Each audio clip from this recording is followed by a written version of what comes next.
Hey 10th graders, this is Miss Stapp, and it's Friday. It is time for you to turn in your personal project report. I wanted to go over just a few things. I went over this in class, but if you happen to miss, you will be all caught up with how you need to turn in your report with the title page and the 5 documents that need to be turned in. So, what I'm looking at right now is Manage Back. And if you click on the Manage Back task that says 10th grade personal project report due, you're going to see a list of details here, and it says upload 5 PDF documents.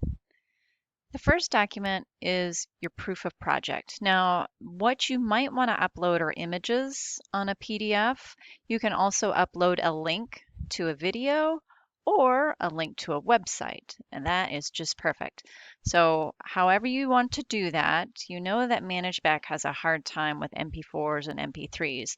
So what I would do again is a PDF file with a link to that video or to that audio that you've placed on a platform like YouTube, and you can make that unlisted, but then we can go and look at that proof of product.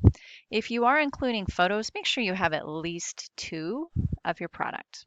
All right, so the first document you are uploading is your proof of product. The second thing is your academic honesty form.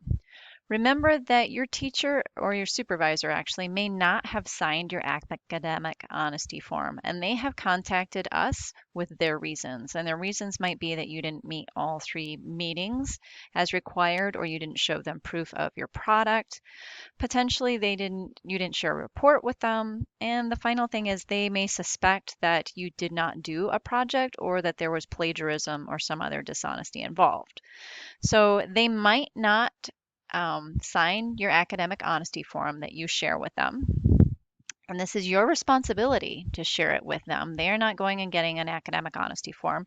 It is in your notebook, and you have access to it in a couple places. One is here under the Content Library Personal Project Academic Honesty Form. You can make a copy of that. There's also one in your personal tab under personal project. You'll find a copy there. So either way, you're going to create a copy, send it off to them so that they can sign it. They will scan their signature and send that back to you so that you can sign it and include it with this document. Okay. The next document you will include is your personal project report. So there are a few things we're going to add to that personal project report on a title page. I'll go over that in just a minute. But do remember that you cannot have your name anywhere on the report. You cannot have your school's name, Imagine Academy of North Texas, and you cannot have teacher names appear in the report. So eliminate those.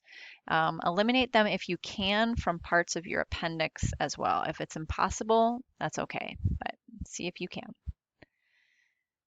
You are going to have an appendix, and that's actually going to be a separate document from your personal project report. What I would do is leave all the table of contents if you made one that included your appendix and the page numbering, and leave that and save your report as a PDF with the page numbering and your appendix with the page numbering as another PDF so that it all can be placed together in one nice stack. And we can use, if you created a table of contents that includes your appendix, it will be fine when we print this out. The last piece is your works cited and bibliography, and this should all be one form. So this may be a little bit different than you've already done, and I apologize, I did not know this until recently, but your works cited should be the first thing, and definitely it should say works cited above it. Then your bibliography will follow, title that bibliography, and then have your bibliography. It will all appear in one document. All right.